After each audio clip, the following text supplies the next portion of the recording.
What is going on, fam? This is Dave coming at you from Center City, Philadelphia, and I'm feeling a bit rough today. Feeling a little sore. I took a tumble on my bike. Went down hard. Man, hot shotting around at 38 years old, 240 pounds. Went down hard on the pavement, along the river, the Schuylkill River. The Schuylkill River path down the street over there, and I'm feeling it today. I'm feeling sore. I got some road rash here, my knee, and I'm gonna show you a little video, show you what not to do. Don't do this. You play stupid games, you win stupid prizes, and it's not gonna be a good time. Trust me, not gonna be what you're looking for. So check it out.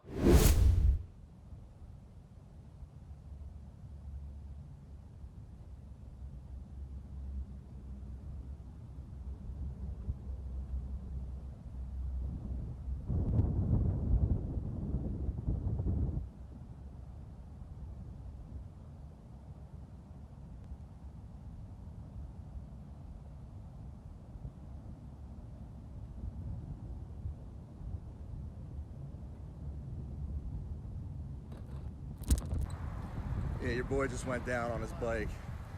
Oh shit. Just went down again. Trying to be a hot shot. Whew. Not go as planned. Not go as planned at all. Try to.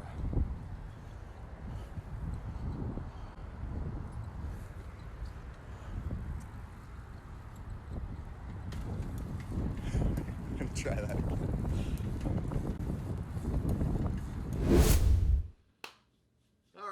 So you saw that. It was good times, right? Good times.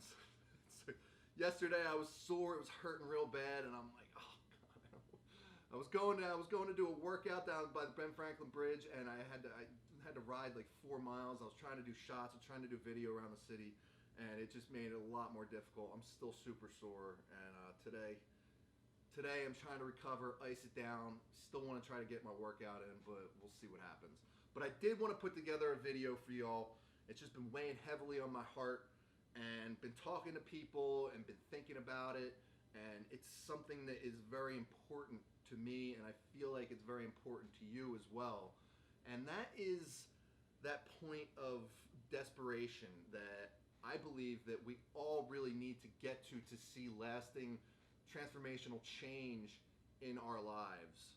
Now, the one thing I've seen with many people out there, many people I've talked to, that they are just stuck where they're at. They're stuck where they're at, and they're complacent with their lives. Their lives they're doing what everyone has been telling them to do, what they've been taught to do, what they've been told to do, what they believe should be done, what society's telling them to do, and they completely forego their dreams. They completely forego what they're passionate about, which is really the saddest, worst place to be. We're so built with comfort in this day and age. We have everything on demand. We don't even need to leave our houses if we don't want to. We've got Amazon, we've got Facebook for social interaction, we've got Zoom and Skype and this and that, but people misinterpret that comfort for really, it's just a waiting game. You're pretty much waiting to die, for that matter. I mean, you're in the waiting room for death, which doesn't sound like any kind of life I want to be living. People spend all of their lives just kind of complacent, and they go along with what everyone tells them they need to do, and they completely forget about the dreams that they had and the dreams that they still have, but they're either just too complacent, or they let the world really dictate what is going to happen to their present and future. They get in their minds, they say, oh, tomorrow I'll do it. Tomorrow I'll start work. Tomorrow I'll start working out. Tomorrow I'll start writing. Tomorrow I'll do this. Tomorrow I'll work on my relationship. Tomorrow I'll do this. It's always tomorrow, and it's never today. And that's one of the saddest, most tragic stories that I can think and feel. I mean, because I was on that path myself.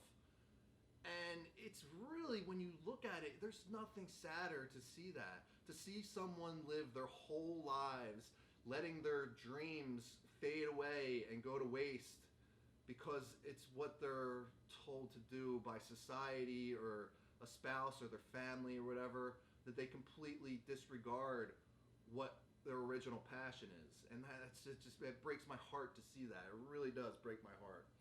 And I feel that we really need to get to that point of desperation, and it's really the most powerful place to be. And I was reading through the Bible. I like to read daily in the morning. I get quiet in my quiet time, a cup of coffee or a cup of tea, and just do reading and think about it and really meditate on the Word. And that really hit me because it talks about several different ways to be close to God. And that point of desperation, that point of just that contrite spirit where you're just so desperate. You're so low and you have nowhere else to turn. You say, I can't keep living like this any longer. Is that point is when you're closest to God. That's that point of transformation. That point of desperation is necessary for change. Now, I think we all really need to hit that point of desperation before we have any lasting change. And that point of desperation is where we cry out and say, I can't live like this anymore.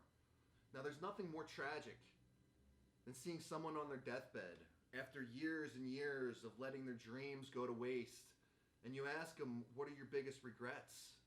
And they say, I wish I would have followed my dreams. I wish I would have spent more time with my family. I wish I would have married the woman I loved or the man I loved instead of marrying for money or security. I wish I could have. And it's such a powerful statement because that is so painful, and you see that, and you just see the energy draining out of them, and it's so sad to see because so many people, I would say a large, very, very large, I could put a percentage on it, but I wouldn't even know. I'd be lying. I'd be lying. But there is a very, very large portion of people, humans out there that are going on this same path, and they forego their dreams and they do what everyone tells them they should be doing, but literally they're dying inside and they're just wasting away, and it's one of the saddest things to see. These what ifs will kill you, literally, figuratively, and spiritually. I mean, that will rip you apart. And it's not some esoteric thing like where your spiritual drive and your spirit, I mean, those what ifs, that if you are constantly caught in that mindset, that what if mindset, and you're not doing anything about it, then you're literally withering away. You're like the fig tree that's withering away right before your eyes. And that's a really sad, dangerous place to be. But it's also the best place to be when you finally hit that bottom, and that act of desperation, which I began with, that act of desperation that is so crucial to that transformational key, that where you're crying out in complete and utter desperation, where you're just really, you can't live the way you're living any longer. And until you get to that point, I do think that true transformation is not, I mean, you can learn from people's mistakes, but once you kind of experience them for yourself, it makes a whole world of difference. Like, yeah, people say, like, you know, learn from people's mistakes, this and that, but some of the mistakes and the pain you go through are better teachers than anything you could ever go through. And that's what trust me, I've made more mistakes than I can count. I mean, it's up there. It's up there, trust me. So I want to just leave it there. Little message for you. Try to stay safe out there. Try to stay cool. It's getting hot out. Don't be crashing your bikes. Don't be crashing anything for that matter. But hope you guys get out there, embrace the day, no regrets, don't think twice, keep going after your dreams, baby. So I'll catch you all later. Peace out. This is Dave from Center City, Philadelphia. We'll catch you next time. Peace. Peace.